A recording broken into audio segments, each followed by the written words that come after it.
Hi everybody. My apologies for not being able to make it in. My daughter is very sick and my husband is away for work. So I'm here in a different form. Okay, so today we're talking about resume writing. So what is the purpose of a resume? A lot of people, when you ask them this question, they think the purpose of a resume is to tell everything possible about your experience in terms of work. But really, the role of the purpose of a resume is to help you get an interview. And the interview is really the thing that you do, is really the time where you'll tell people more about yourself in more detail in terms of your work experience. So a resume is really more of a high-level thing to kind of intrigue someone to ask you for an interview. And it also acts as a preview of your skills and experience. So preview is the really important word here. You don't want to give away too much, but it just gives an overview of what your experience is in terms of skills and experience. So here's a basic, really basic. It looks kind of blurry here on the page, but it's really just to look at it from a kind of what it looks like on the page perspective.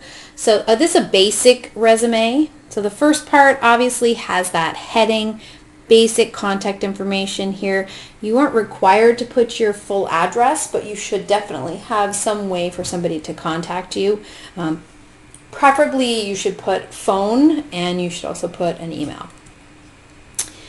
An objective can be a brief statement that details what kind of career you are seeking and what skills and experience you have that make the experiences that you have that make you ideal for that career. So an objective is really all about kind of telling someone about what you're looking for and also why you're an ideal candidate. Education, and again, this doesn't have to necessarily go in this order, but typically you always have heading and objective first and second. Education doesn't have to come third necessarily, but it does need to be included. So all relevant education, meaning your school name, year of graduation, and city. I like to note here that don't put high school once you've enrolled in post-secondary. So all of you in this class right now are enrolled in post-secondary. You should only be putting Algonquin College, and you should be saying to current, unless you have other post-secondary degrees or other things that you'd like to mention, but do not mention your high school. And the reason for that is that tends to give the person a little bit of an indication that maybe you're younger, and we don't always want that necessarily. And of course, the biggest piece of your resume is the experience piece. This is where it's a list essentially of related work experience. You want to include the job title, the name of the company, location, how many years experience, and of course, most importantly, in a bulleted sense, you want to talk about what you accomplished while you were there. So notice I say here what you accomplished there, not just what you did, right? So sometimes people's kind of default is to say, I did the cash and I cleaned this and I did that and blah, blah, blah. But it's more so you need to be a little bit more thoughtful and talk about what you accomplished there. So you successfully looked after customers, or you managed cash and flow of kind of managing customers. So you want to take a little bit more time with that and don't just sort of do a kind of quick bulleted list of the things that you've done or that you did while you were at a job. The other thing is there's an area here that I call extras, which is where you have awards, acknowledgments, special projects, skills, things that you feel are worth mentioning. And usually things that are only applicable to the job. So you don't want to say, like, I was a babysitter for 3 years when you were like 15 or 16, when it has nothing to do with your job that you're applying for. So if we were in class together right now, we would do an activity. What does a good, or in this case bad, resume look like? So if we hop over to our week 10, you'll see I have an activity here that says in-class bad resume. So if you click on it, it will actually show you a really bad resume. I want you to take some time now and just go through, take a look at this resume, and just like on a piece of paper or something, jot down 5 things that you see are wrong with this resume. Okay, I will give you some time to do that. Okay, so you have taken this opportunity to kind of look over this very terrible resume, which is just was even painful for me to write, but I did it. So a couple things that are high level as we walk through. Justin Robert Christopher Smith, with a registered real trademark after the fact.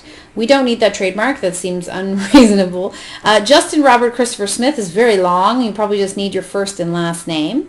Phone, just email me. Well, no, some people, you want to give people the option to phone you, right? So absolutely important that you provide a phone number, and also that you provide a phone number that has a good voicemail greeting on it, so that if people want to leave you a voicemail, they will do that. Make sure it's professional. And yeah. The other thing here is Justin Smith, bro for life at yahoo.com. We've talked a little bit about appropriate email addresses before, and this is not one of them. Okay, so again, remember that an appropriate email address would have your first name, your last name. It's actually Justin. I don't even know how that happened.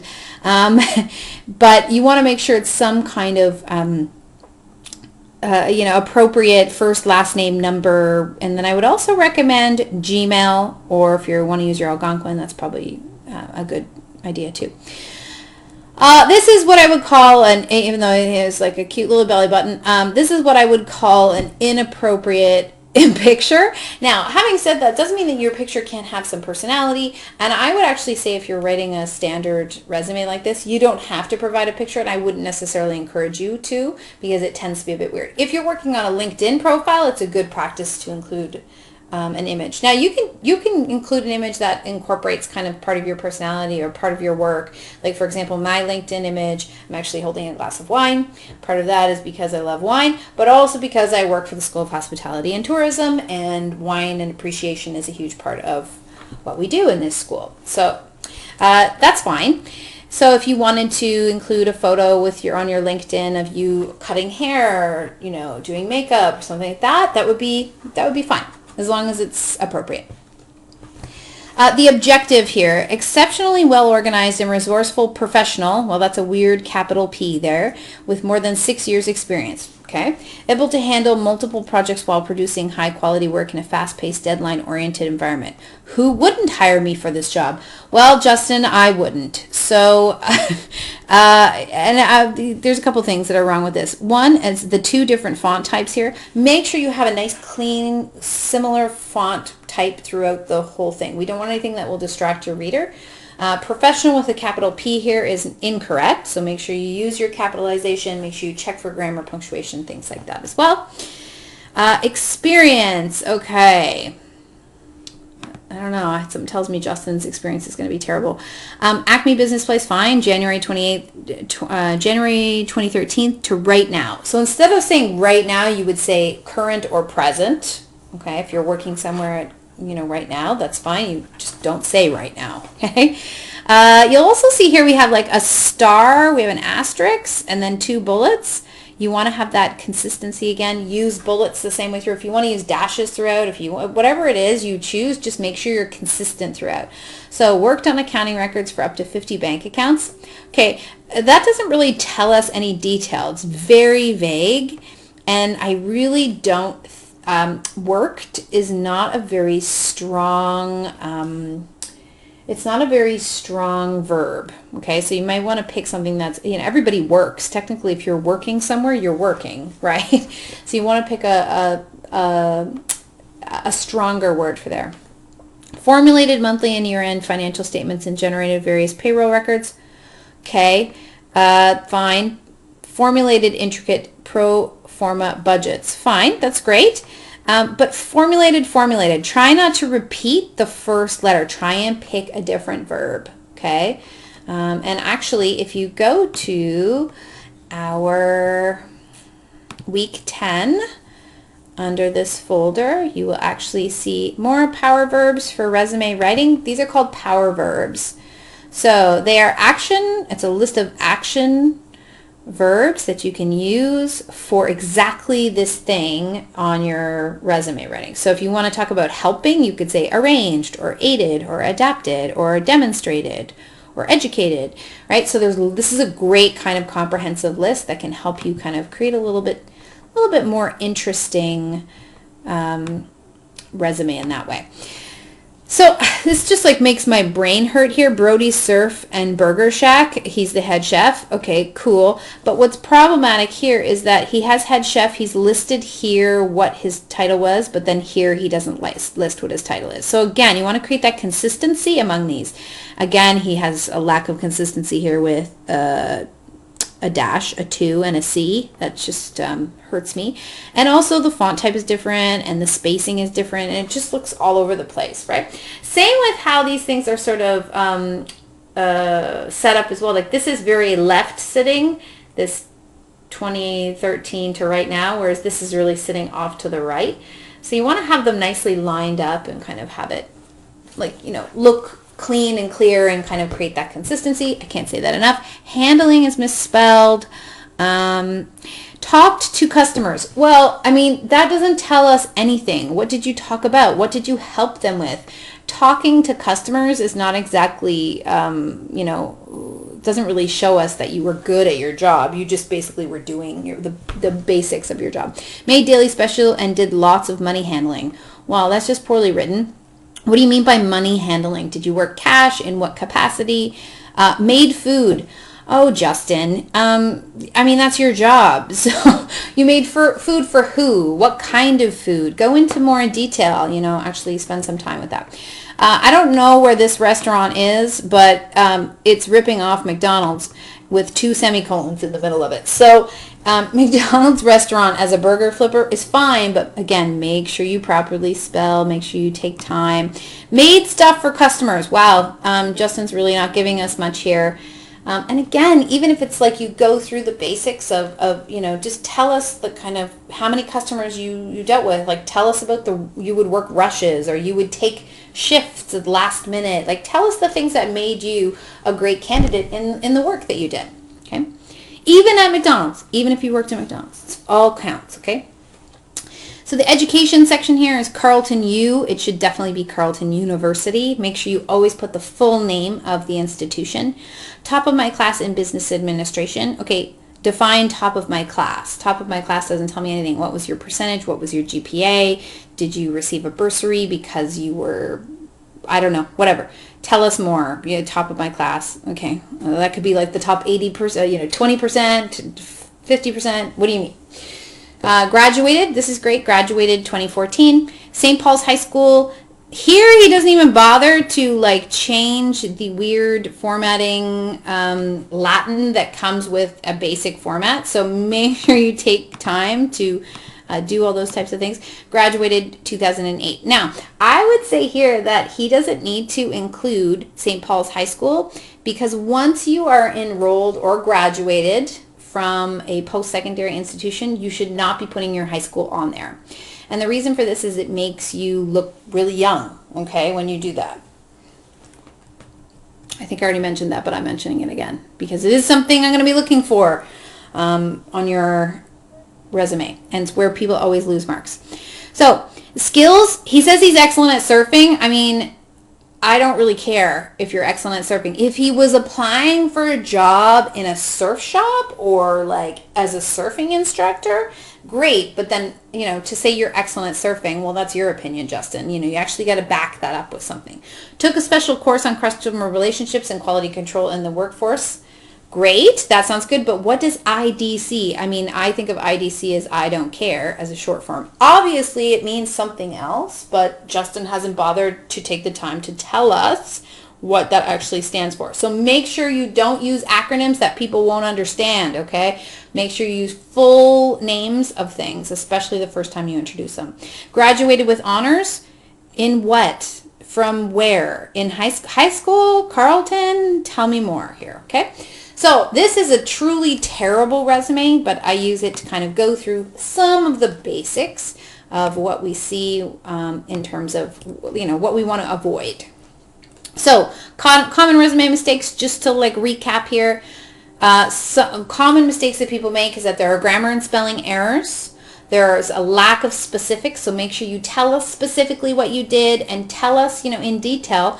A lot of people, they list duties instead of accomplishments. So like they'll list made food instead of saying served food, like made food and served food to X amount of customers in an average day, right? Even putting that little bit of additional information makes it much more impressive.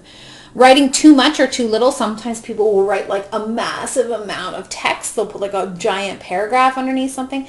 And really under each of your areas, you should probably only have about 3 to 5 bullet points under each one. If you want to have a little bit more, you can, but make sure that everything counts and that you're not just repeating yourself. The other thing that people is they put too little.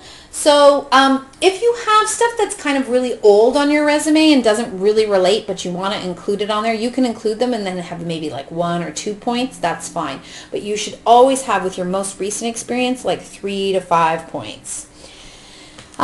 The other thing people do sometimes is they make it too personal. They kind of talk about how they feel and how the job made them feel and how all that kind of stuff. People don't want to know that. It's, you have to kind of make this a little bit more impersonal and professional.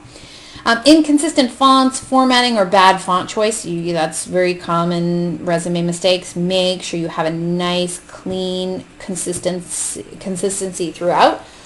Listing your age or other personal information. You are not required to list your age, and you're not required to give your gender. You're not required to give your sexual preference. You're not required to give any of that information. So, yeah, don't do it, okay, if you don't have to. And you really don't have to, legally. Providing references. Sometimes people include references right away on their resume, and I recommend that you don't do that, because a lot of the times people they're not going to use them. They're going to they'll request, if they feel like they want to have an interview with you, that's the point in time they'll ask for references, okay? They're not going to call references just based on resume. So if I were you, you could say references available upon request, or you can leave it blank and just, they'll ask for references if they want them. Writing in the third person. So writing about yourself in the third person would be like if I was writing and I said, Kim has great communication skills. Well, why? Why would I do that? I don't have to say my name as like in the third person. You also don't want to use I. You can just say, have great communication skills, right? Or exhibited great communication skills. So you're kind of omitting the personal pronoun altogether. Using an unprofessional email address. Don't do what Justin, whatever, for Bro Life did, okay? Like, have a nice professional email address. Don't put a date on it, because what happens often is that we use resumes over and over again, and although we should be tailoring them a little bit every time we send them out, sometimes if we put a date on it, we forget to take that date off, and then next thing you know, someone is receiving an email, like a resume from you in 2019 that has a date on it from like 2017, and that just kind of tells them that you didn't take the time to, professionally and, look over your resume before you resubmitted it. Unclear abbreviations or jargon. Make sure you use words and phrases and abbreviations in like their fullest way that people can understand what you're talking about. And the other thing that people make a mistake on is including a picture. And again, the exception to this is obviously LinkedIn, which we're going to talk about in a minute. So one of the problems that people always say as well is, I am new. I am a new college graduate and I don't have a lot of experience. And I'm new in the field of aesthetics or hair or whatever. How do I write a resume if I don't have a lot of experience and I'm kind of like changing my career, or I'm starting new, or I'm 20 and I haven't worked very much? So the first thing you should do definitely is emphasize education. You should talk about not just the fact that you're enrolled. You should tell us, if you want, you can tell us a little bit about projects you have volunteered for, events you have done through your education, anything that you feel has really been a great learning experience for you that you would like to pass on and share. You can put them as bullets, point bullets underneath your education area if you like. That kind of fills things out a little bit and gives people an idea of the things that you have learned and know from your education. Highlight Any related experience. So remember before when I said don't include babysitting, because if it's not related, then don't include it. I would say if there's anything that you feel, customer service is a good example here. If you're applying for front desk at a salon, for example, and you want to show someone that you have good customer service, well, have you ever volunteered for any kind of event where you had to, direct people in any kind of way? And anybody who's gone through high school has done some kind of volunteer experience. This would be a place where you would mention that experience, but it's important that you connect it to any kind of component of the job that you're applying for. And again, right now, you don't have to be very specific, but think in terms of customer service or helping people. That can often be a way that we can kind of fill things out a bit.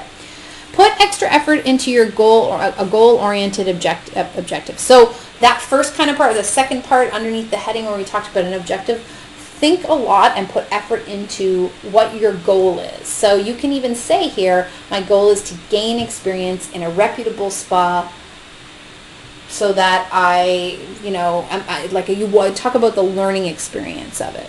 Okay? And you can be honest that you don't have a lot of experience, that you're new in the field, but talk about how you have passion for it and you would like to learn more, and that's why you're coaching them.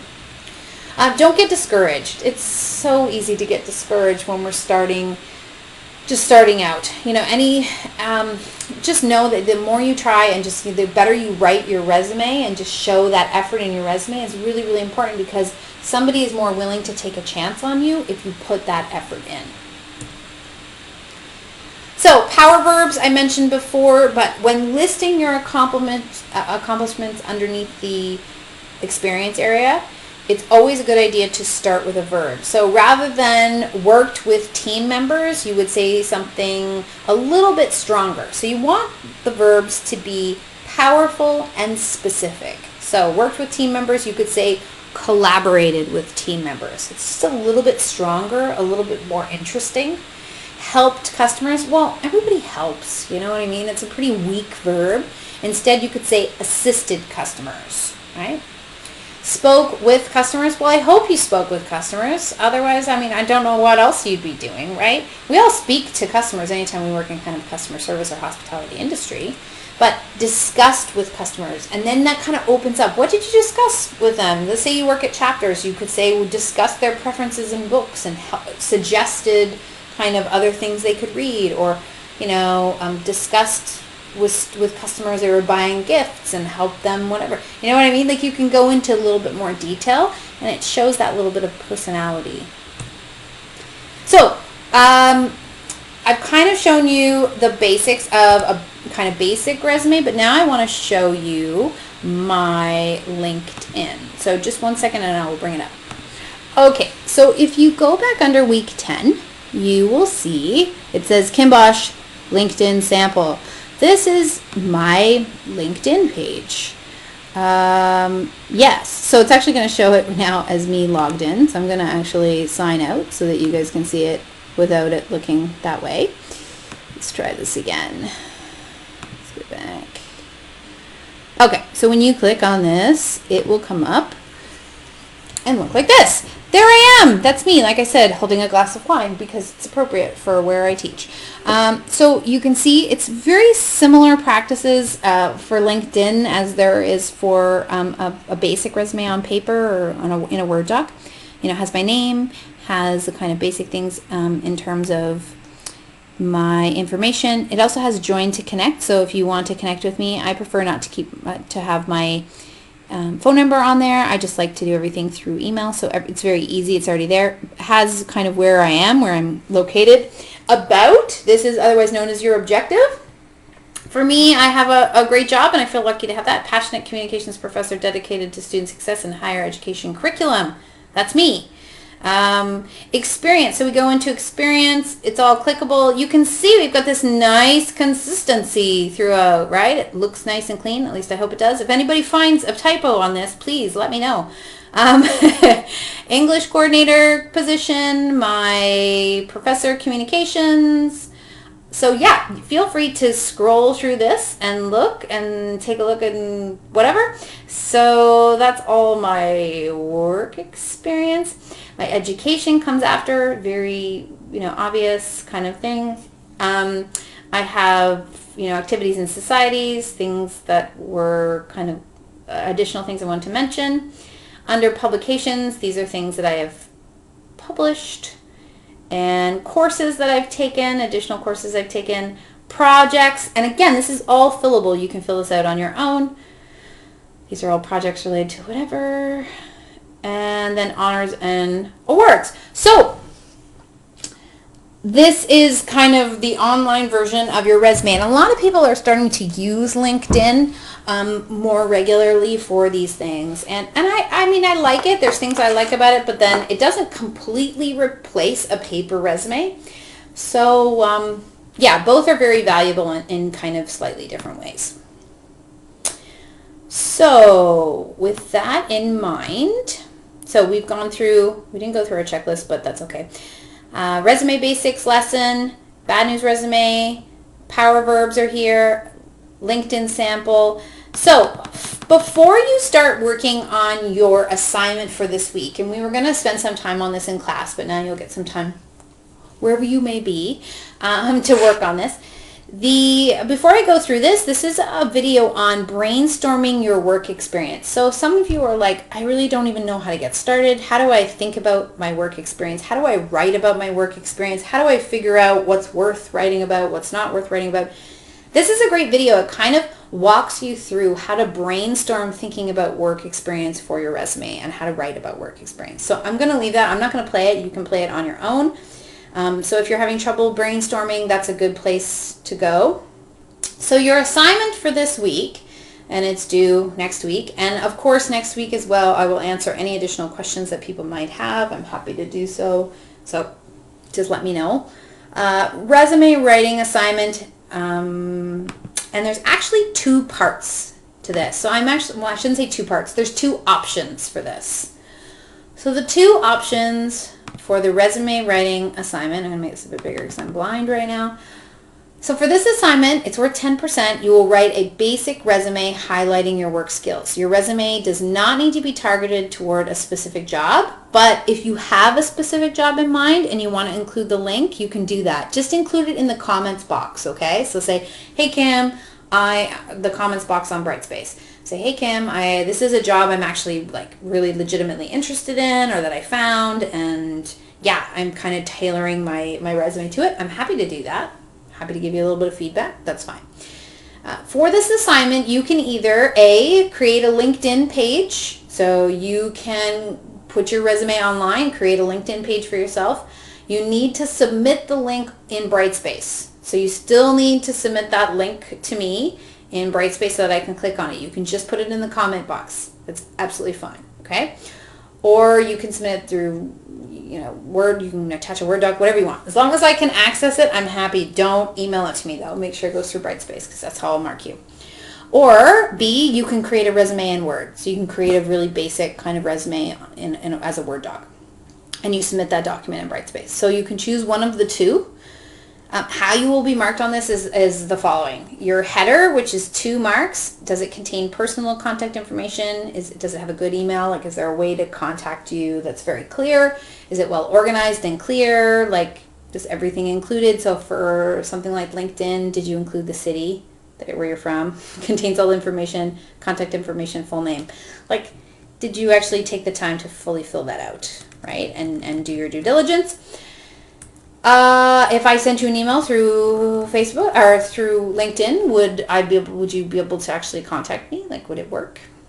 Education, 2 marks, lists all and only relevant education, includes all necessary details, year of graduation, institution, etc. So when I say lists all and only relevant education, you should not be including high school. Do not include high school, you will lose marks.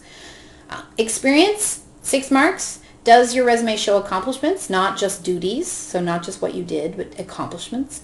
Does it give specifics? And does it use power verbs? So I'm looking very specifically here for you to use power verbs. Extras, the extra sections, do you have at least 1 extra and relevant skill?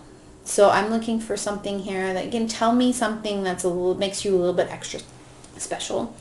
Additional marks, 2 will be given for correct grammar and spelling throughout, consistent font and organization using bullets. Bullets are preferred. You could use dashes too, but bullets are preferred. Is clear and concise. So it's a total of 14 marks with 10% worth 10% of your final grade. Feel free to use the following link to help you while you work on this assignment, Powerful Verbs. So this is that Power Verbs link again. Please note, do not use non-original written content for this assignment. Please be careful with Turnitin on this one, because sometimes people resubmit something or they use a resume writer or something like that. Don't use a resume writer for this. It should be 100% like original content. So just be careful that you aren't submitting something that you've maybe used many places or that have been shared with other places. Sometimes people do this thing too where they like take points from other places and put them in their resume, and they did it like 5 years ago, and then they submit the assignment and then it flags it as plagiarism. And they're like, but I've been using this since high school. I don't understand. So, take this opportunity to rewrite your resume that you originally wrote in high school, okay? There's no need to do research for this assignment. Failure to submit original content is plagiarism and will result in your professor's response in accordance with Algonquin College's policy AA20. Okay, that's it. If you have any questions, please bring them to class next week. If you're struggling with this, please send me emails. I will be keeping an eye on my emails. Because thankfully I'm not sick yet, just my kid is. So hopefully, I will see you again soon. Okay, take good care. Bye.